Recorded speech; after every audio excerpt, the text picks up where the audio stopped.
Hello dear.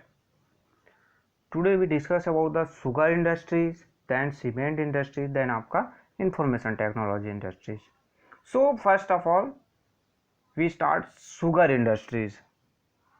Sugar लगभग सभी लोग जानते हो कि शुगर क्या है और जनरली हम जो शुगर से स्वीट्स बनाने में और जो मेजर जो हम यूज़ उसका हमारे टी में हम चाय जो पीते हैं उसमें करते हैं. So the sugar mills are generally located near the sugar cane and sugar beet growing regions as they form the major raw materials of the industries. Means आपके हमारा जो शुगर इंडस्ट्रीज है वह कहाँ पर लोकेट होता है. तो जो शुगर इंडस्ट्रीज है उसका जो लोकेशन है जहाँ पर शुगर कैन या फिर जो शुगर बीट्स जिससे शुगर बनाया जाता है उसका प्रोडक्शन जहाँ पर होता है वहीं पर ही ये जो शुगर इंडस्ट्रीज है वो इस्टेब्लिश किए जाते हैं. जनरली आपके जो शुगर है वो या तो शुगर कैन जो गन्ना है उससे या फिर जो शुगर बीट्स में जनरली आपके चुकंदर है उससे शुगर का प्रोडक्शन है वो किया जाता है. सो these materials are perishable in nature, therefore after the harvest the needs to be transported immediately to the mills for crushing. यानी ये जो शुगर इंडस्ट्री में जो रॉ मटेरियल्स यूज किए जाते हैं शुगर कैन और शुगर बीट्स जो डिफरेंट रॉ मटेरियल्स वो पेरिसेबल यानी जल्दी खराब होने वाले होते हैं, जल्दी सूख जाने वाले होते हैं, जिसके कारण से इसको जो ट्रांसपोर्ट करके मिल में लाना बहुत ही ज़्यादा ज़रूरी होता है. तो जिसके कारण से ये जो हमारा शुगर मिल है वो जहाँ पर जो production area raw materials easily available है वहीं पर लोकेट किए जाते हैं, वहीं पर स्थापित किए जाते हैं. अब कुछ जो लीडिंग जो शुगर प्रोड्यूसिंग कंट्रीज की बात किया जाए वर्ल्ड में तो आपका एक आता है क्यूबा है, ब्राज़ील है, Indonesia, India, Russia, France, Kenya, USA, Germany and China. ये आपके वर्ल्ड के जो डिफरेंट कंट्रीज है जहाँ पर शुगर का प्रोडक्शन किया जाता है और यहाँ पर शुगर मिल इस्टेब्लिश्ड हैं, लोकेटेड हैं. देन इंडिया की बात किया जाए तो इंडिया में आपका जो शुगर जो मिल है आपके महाराष्ट्र और पंजाब में लोकेटेड है. ज़्यादा मिल वहाँ पर है. छत्तीसगढ़ में भी हम देखें थे तो आपके 4 to 5 जो शुगर मिल्स आपको छत्तीसगढ़ में भी मिल जाएंगे. जनरली आपका एक जो आपका बालोद डिस्ट्रिक्ट में है, देन आपका कुछ जो नॉर्थ छत्तीसगढ़ के जो पार्ट एरिया है वहाँ पर आप देखेंगे तो वहाँ पर भी आपको बहुत सारे 2-4 जो शुगर मिल हैं वो बिलासपुर में कुछ है, कुछ शायद आई थिंक रायगढ़ में भी कुछ शुगर मिल है. तो आपके हमारे छत्तीसगढ़ में देन आपका जो मेजर जो हमारा इंडिया में जो शुगर मिल्स है वो महाराष्ट्र और आपके पंजाब में लोकेटेड है. हम नेक्स्ट जो बात करें सीमेंट इंडस्ट्रीज का. So the cement industries provides the basic raw materials for construction work. ये जो हमारा सीमेंट इंडस्ट्रीज है वो क्या करता है कि जो रॉ मटेरियल्स कंस्ट्रक्शन वर्क के लिए जो घर बिल्डिंग्स बनाते हैं, फैक्ट्रियां जो इस्टेब्लिश किए जाते हैं, रोड्स बनाए जाते हैं आजकल जो कंक्रीट रोड्स, तो उनके लिए सीमेंट है वो बहुत ज़्यादा यूज़ किया जाता है. Then this industry use bulky and heavy but cheap raw materials like limestones, gypsum, clay and cell.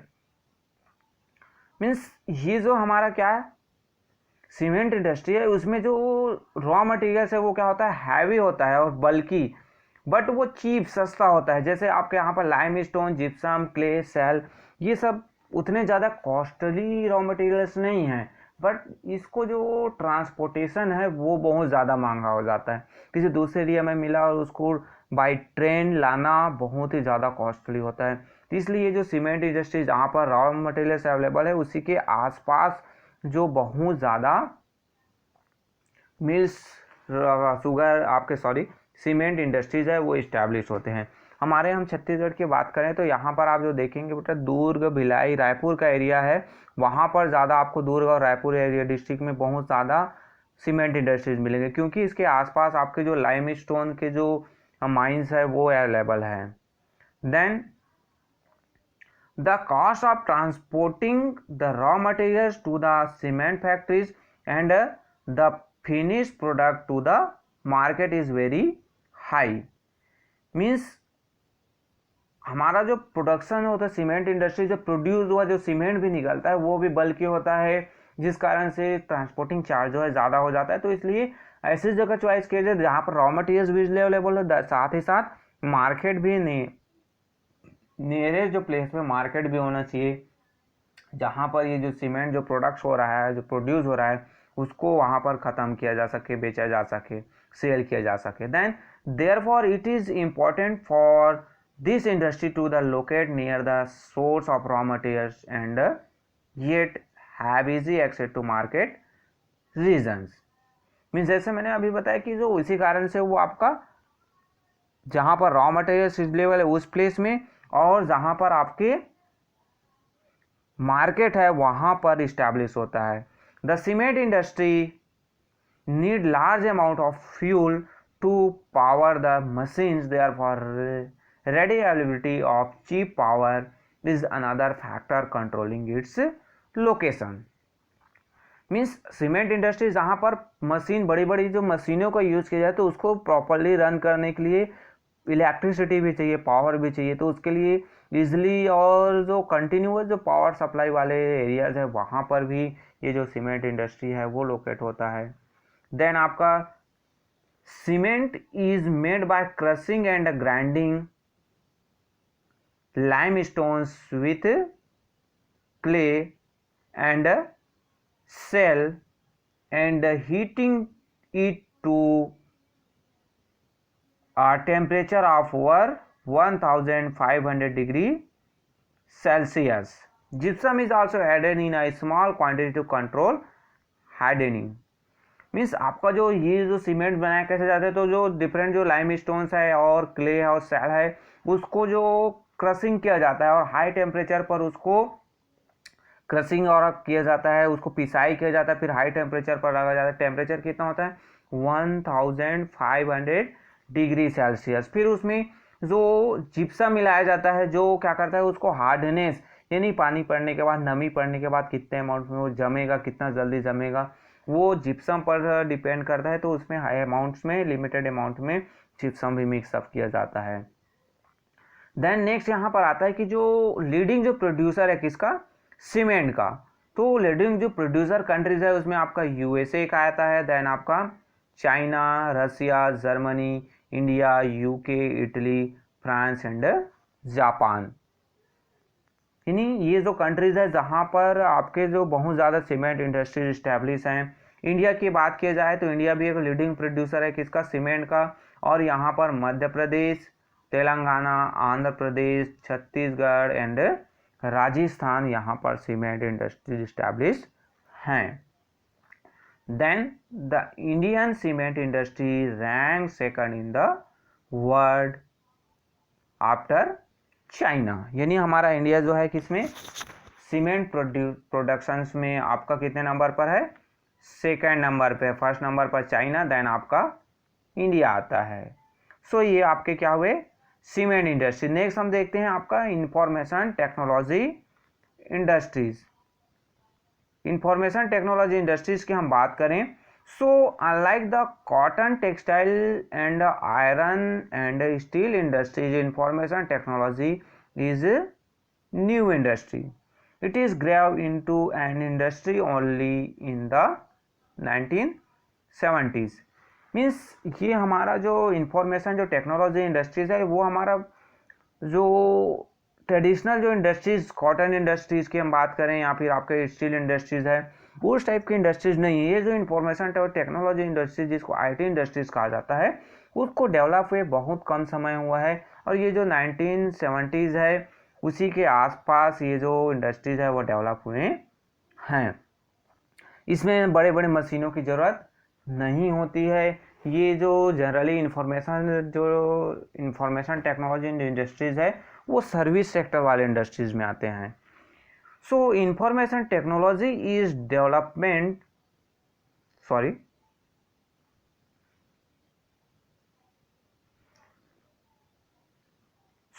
information technology is the development and management of computer based information system। Means ये जो हमारा information technology industries है वो क्या है, computer based information system है particularly of computer software and hardware.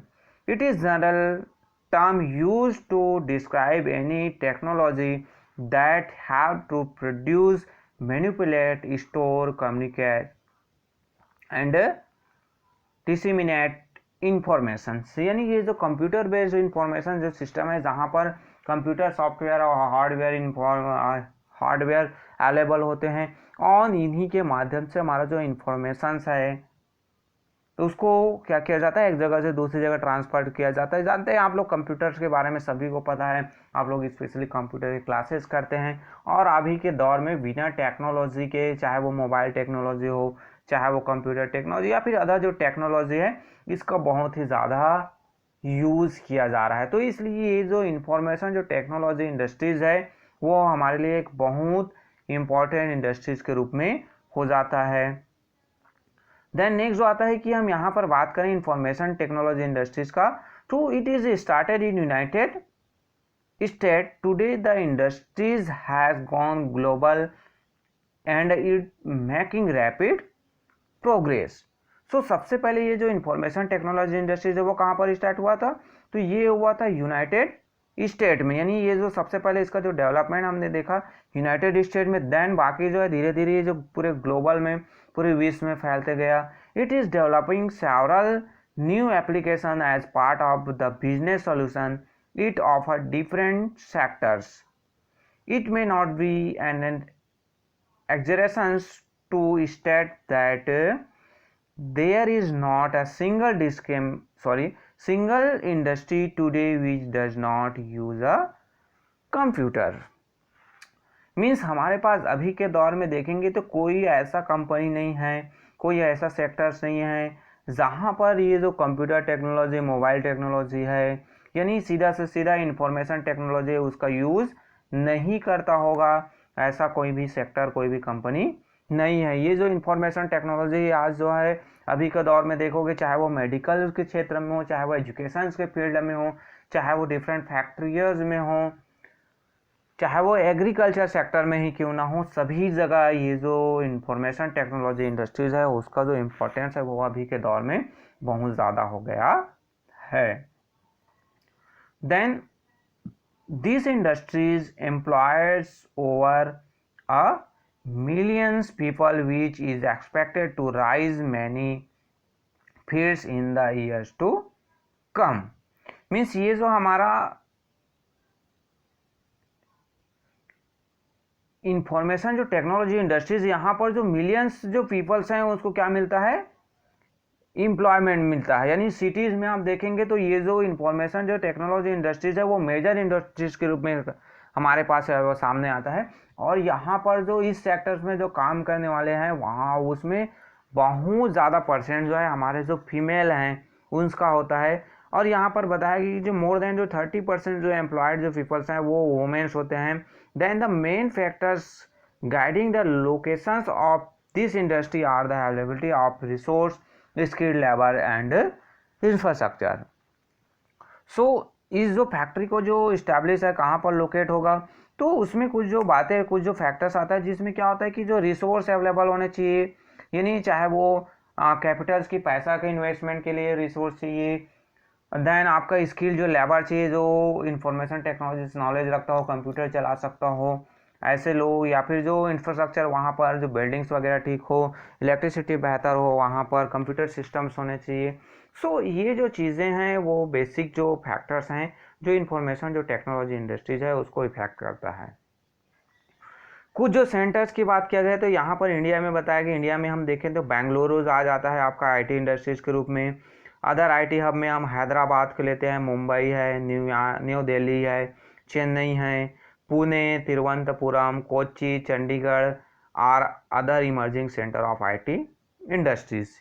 यानी आपका बिग जो मेट्रोपॉलिटन जो सिटीज़ को देखोगे तो ज़्यादाली सभी जो सिटीज़ हैं वो आईटी सेक्टर में लीडिंग है। और सबसे ज़्यादा जो हमारा बेंगलुरु है जिसको आईटी हब के रूप में जाना जाता है और इसको सिलिकॉन वैली ऑफ इंडिया के रूप में जाता है। इसको बेंगलुरु को, इसके बारे में हम आगे जो क्लास है वहाँ पर स्टडी करेंगे।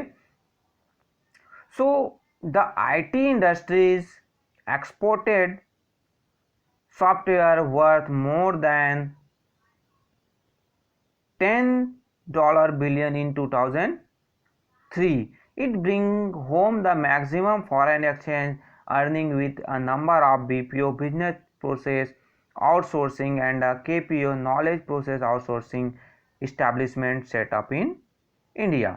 मीन्स आपके यहाँ पर जो IT इंडस्ट्रीज है वहाँ पर क्या हुआ था, सॉफ्टवेयर यहाँ से जो दूसरे कंट्रीज में प्रोवाइड किया गया था, अदर जो सॉफ्टवेयर नीडीज है उसको प्रोवाइड किया गया था, उससे जो इंडिया को जो $10 जो बिलियन है उसका जो इनकम है 2003 में हुआ था।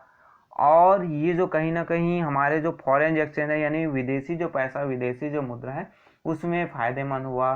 देन यहाँ पर बहुत सारे जो BPO और KPO यानी बाहर से आए हुए जो फैक्ट्रियां हैं जो इंफॉर्मेशन सेक्टर में काम करने, उनके सबके अपने अपने ऑफिस है यहाँ पर लगे हुए हैं और जिससे बहुत सारे लोगों को रोजगार मिलता है। सो ये हमारे जो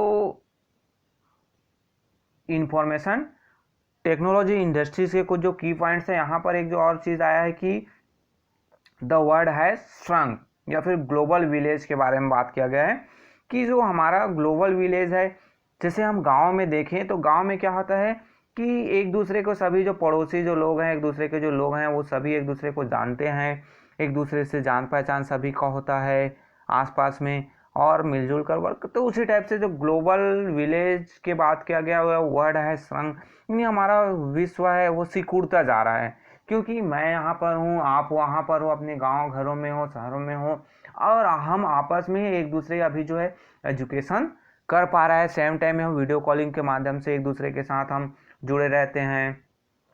मैं आपको यहाँ पर कोई होमवर्क देता हूँ, आप तुरंत वहाँ से कर मेरे को सेंड कर देते हो। सो ये जो कंटिन्यू जो प्रोसेस है आपस में दूरी जो है अब मायने नहीं रखता है ना, मैं यहाँ पर हूँ आप वहाँ पर हो, ऐसा कोई बहाना आप कोई नहीं मार सकता है। आजकल टेक्नोलॉजी के माध्यम से आप कहीं भी रहिए, आपस में हमको कांटेक्ट करना है, आपस में कम्युनिकेशन करना है तो वो इजीली किया जा सकता है। सो ये आपका एग्जांपल दिया गया है कि एक जो सॉफ्टवेयर प्रोफेशनल है कैसे काम करता है। कोई सेम प्रोजेक्ट है, एक जो है बेंगलुरु में है, एक जो है आपका कैलिफोर्निया में है, दोनों जो है सेम प्रोजेक्ट कर रहे हैं। मैंने कुछ अपडेट किया, वहाँ पर कुछ काम किया, यहाँ इतने तक मेरे से हो गया, फिर आगे वाला जो टीम है यहाँ पर डे है, मैंने काम खत्म कर दिया, मेरा शिफ्ट खत्म, फिर बाकी का काम है वहाँ का जो एम्प्लॉय है वो बाकी को पूरा कंप्लीट कर देता है, तो दोनों मिलकर ये पूरा प्रोजेक्ट कंप्लीट हो जाता है। सो आज का डिस्टेंस है वो मायने नहीं रखता है। नेक्स्ट जो हमारा क्लास होगा वहाँ पर हम जो केस स्टडी करेंगे जिसमें सिलिकॉन वैली आपका USA का है और आपका सिलिकॉन वैली इंडिया का है, दोनों में कंपेरिजन किया जाएगा। सो हम इसको नेक्स्ट वीडियो में करेंगे। Okay, thank you.